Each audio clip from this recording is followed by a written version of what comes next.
Hi again. Welcome to part 2.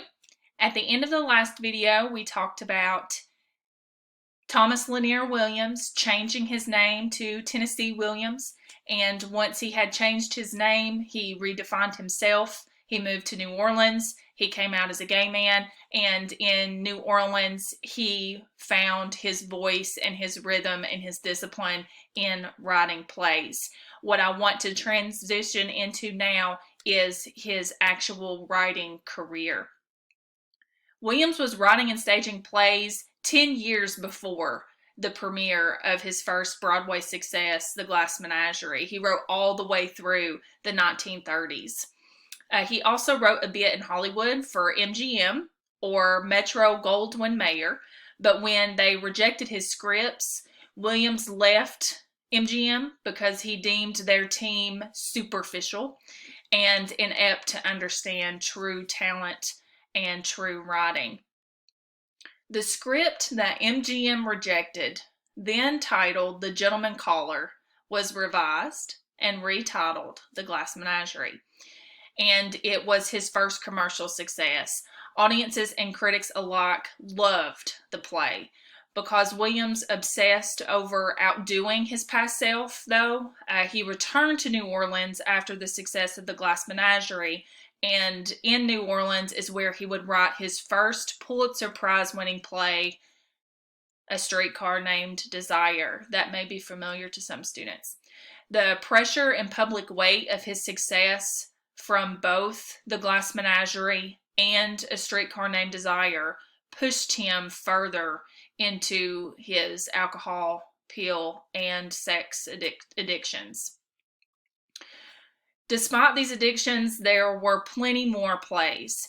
His play, A Cat on a Hot Tin Roof, the one that I referred to earlier that validated his contemporary Arthur Miller's artistic sensibility, it will also win a Pulitzer Prize. Most of his plays thereafter, however, will not be so loved by audiences nor critics. They claim that he became shocking or too experimental, and his critics thought his work was tasteless because of the glaring sexual undertones. He experienced institutional failure after institutional failure, and his younger brother Dakin checked him into rehab at one point. Needless to say, the rehab didn't fully transform Williams as Dakin would have wanted. Williams' death story is a complicated and tragic one. Unfortunately, Williams died alone in a room at the Hotel Elysee in New York City. He was found with a wine bottle by his side, and the autopsy report concluded that Williams died from, first, overdose on wine and sleeping pills, and 2, from choking on the bottle cap of his medication. His brother Dakin didn't believe this story at all because he says that it is physically impossible for someone to choke on a bottle cap. Dakin likely believed that his brother was murdered. The legacy story, though, is that Williams was murdered by critics. After his series of failures and the public's loss of love for him, he retreated into a private oasis, not of books and novels, but of his addictions. Folks wouldn't step forward in order to understand his vision, and critics eviscerated him with nasty and unsympathetic reviews. With each negative review, Williams delved deeper into addiction and isolation, and without his success, the young playwright who donned the name Tennessee as a defense against his adversaries cannot live. The name was not strong enough against the pen and the sneers of the theater community.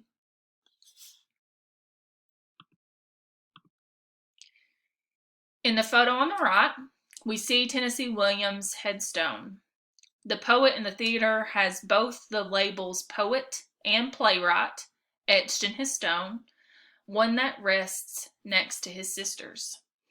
Williams did his best to take care of Laura after his escape to build a legacy in playwriting. He financially supported Rose's institutionalization while he was alive, and she was often seen at Williams' side as an attendee of his plays. It was likely the only time that Rose lived among us after her lobotomy. Remarkably, Rose lived 13 years longer than her brother, and both are buried next to each other in Calvary Cemetery in St. Louis, Missouri, the same begrudged city and setting for the Glass Menagerie. Notice that the last beautiful line of Tom's narration from the play is engraved on Rose's stone. "Blow out your candles, Laura." Both are re-rooted next to each other and at peace after the painful and damaging ebbs and flows of life. Critics, and who I like to call false prophets of Tennessee Williams, will say that his body of plays draw on stereotypes.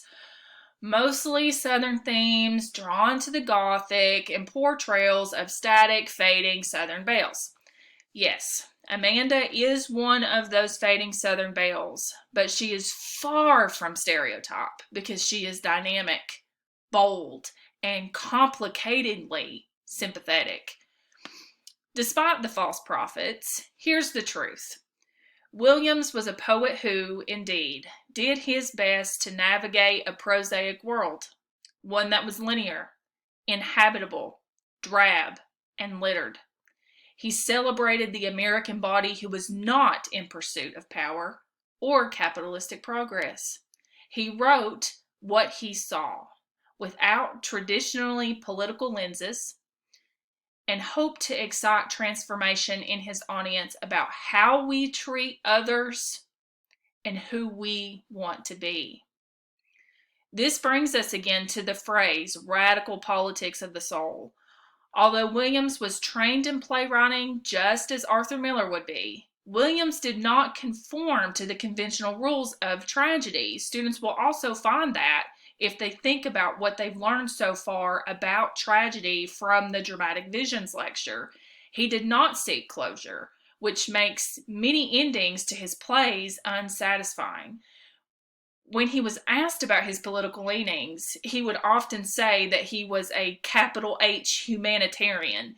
His focus was on the individual, untainted by political ideology of the left or the right. He wrote from his own perspective about the human condition, and that's what makes great literature. If it weren't for Tennessee Williams, there would be no Arthur Miller as we know him. Williams almost single-handedly revived American theater around World War II. And we have the Glass Menagerie first to thank for that. Now that we've understood much of Tennessee Williams' biography and legacy, I'd like to take some time to focus just on the play at hand, the one that jump-started both his success and the power of American theater in the mid-20th century.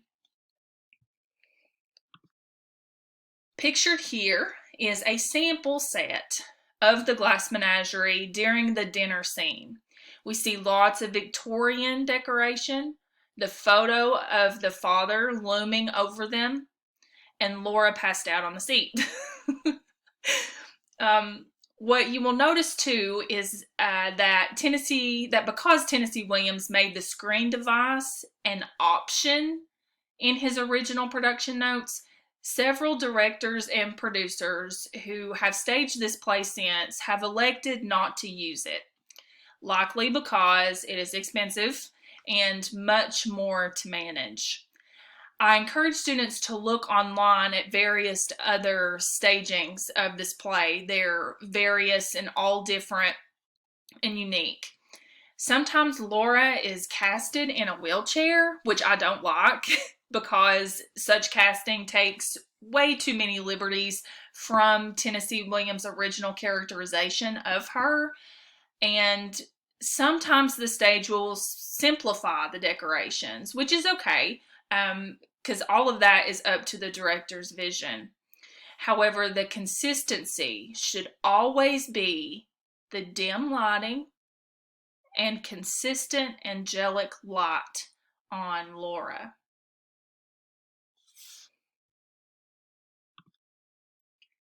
On this slide, students will find some definitions of a memory play, a term coined by Tennessee Williams himself.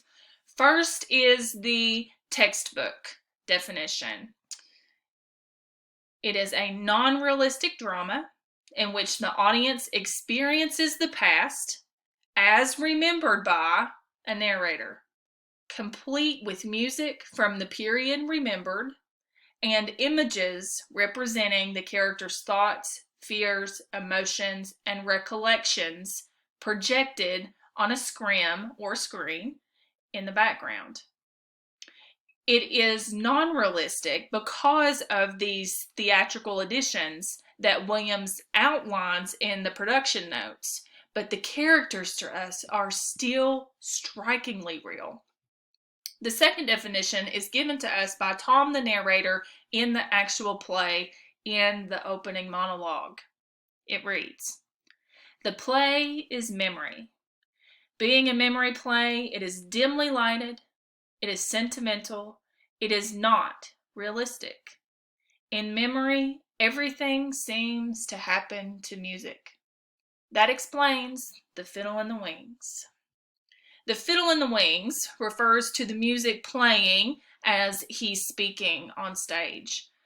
Students should not become too preoccupied with what is truth and what is fiction in the eyes of Tom as the narrator.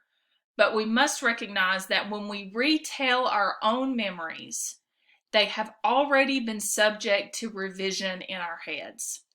We soften some sections and we amplify others. The power of the message is still the same.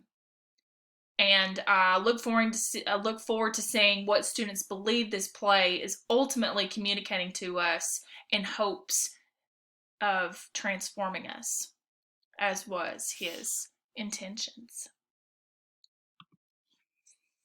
I'd like to close this part of the presentation with a quote.